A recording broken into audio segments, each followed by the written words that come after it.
Good afternoon, this is Jeff with Sewer Tech Northwest. We're at 15234 Birch Avenue here in Sandy, located at the back of the home. I'll describe everything as if you're standing in the street facing the front of the house. You're right at the edge of the back patio here. We have a 3-inch ABS cleanout.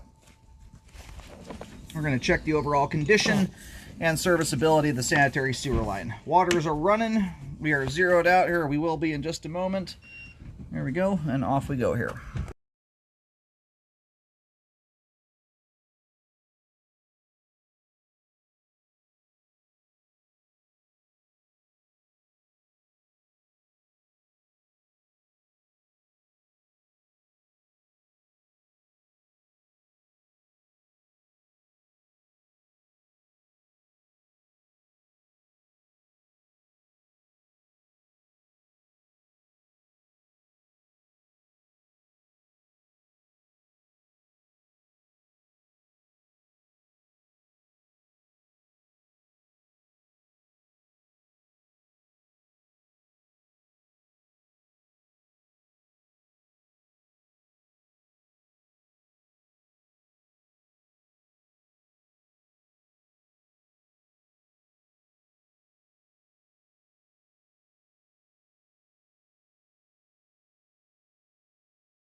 I've gone through a couple spots thus far with some standing water. We're going to see how that drains out. This is probably the most notable I've seen so far here. We're probably just before a transition joint, is my assumption. But you've got a fair amount of standing water here. Yep, there it is.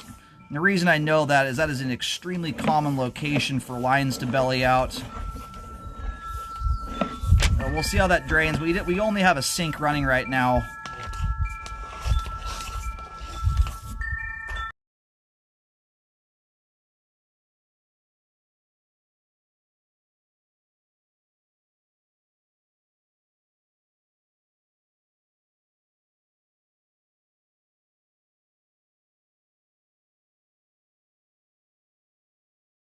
All right, my camera doesn't like orienting here automatically for some odd reason. So anyway, a lot of that standing water we're looking at there is the top of the pipe. That doesn't bug my eyeballs at all, but we will see how that drains out here in just a moment. We're pushing a little bit of debris out of there. This is the main lateral here at about 80 feet. We're going to let the line drain off for just a moment while we locate, and then we'll pull back in here.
All right, so here about 55 feet, right at the transition. Everything beyond this point, 3034 drains off well. There kind of had the appearance of some standing water when we first went through. That was mostly just we were pushing debris out of the bellied area that was kind of damming the pipe up in front of us. So right now, again, my camera is upside down. The top of my camera lens sits out a little more than an inch off the flow line, so we're up over an inch of standing water here. For new construction, that is well beyond my breaking point for recommending repairs on bellies. On new construction, I usually dial it back. In fact, that's at the point where I start recommending repairs on the average lived-in home.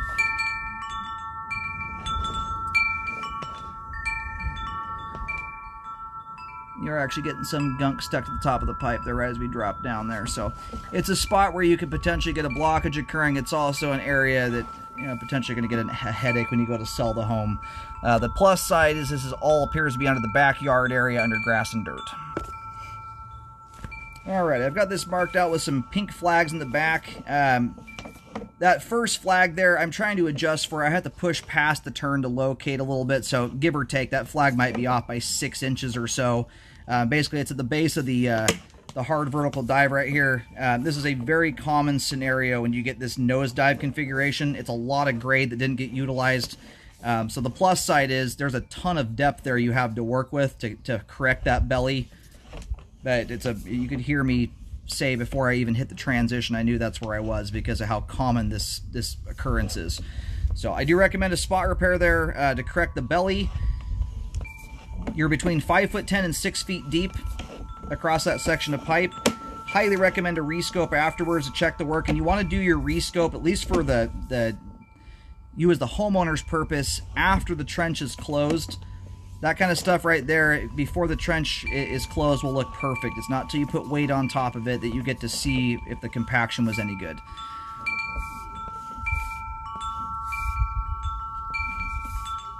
You got another little spot here with some standing water that dissipates off at about 33 feet. This one looked pretty minor. We'll see how this drained off.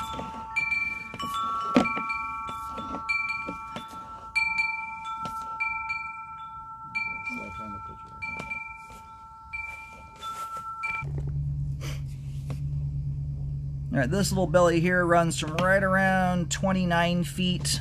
Yeah, we'll call it 30 feet. We're close enough to about 33. You've got something like a 32nd, maybe a 16th of an inch of standing water here. This is not something I would recommend repairs on at all. Way too minor to affect functionality. I think we may have had one more. Let's see.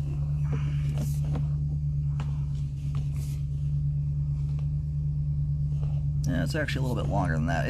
It tapers down to such a small amount of water, it's hard to see where it starts and stops. You've actually got a little bit back here around 25 feet.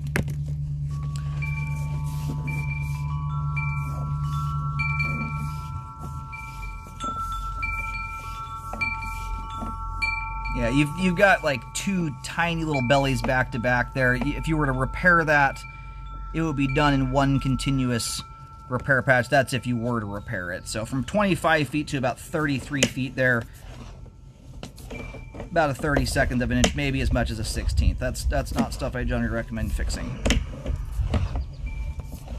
You can see about the only thing that does hang up there is a little bit of grease. You can see how the pipe right here is much cleaner. That's about the only thing you should expect to see hanging up in standing water is fats and oils.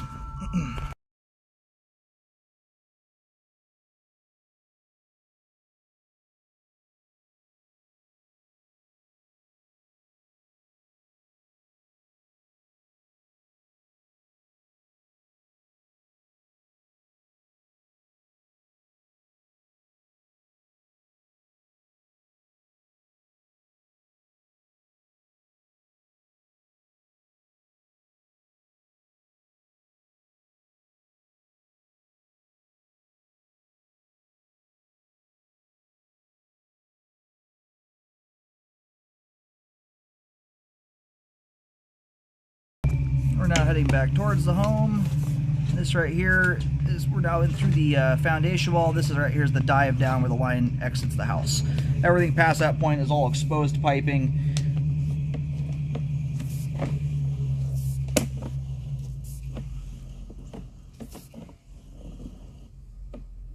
Similar thing here, super, super minor standing water. And granted, some of that may be from my camera pushing a little bit of grease buildup around, but it looks like you got a little heavier grease concentration in this spot. Another location where you've got maybe a 32nd of an inch of water. So only spot in here I'm concerned about fixing would be the area there from 50 to 55 feet. And that's just, but they'd have to come back and then... And I might be able to, you can't see my flags, but just before the little bump out in the fence there, you'll see the flags on the ground.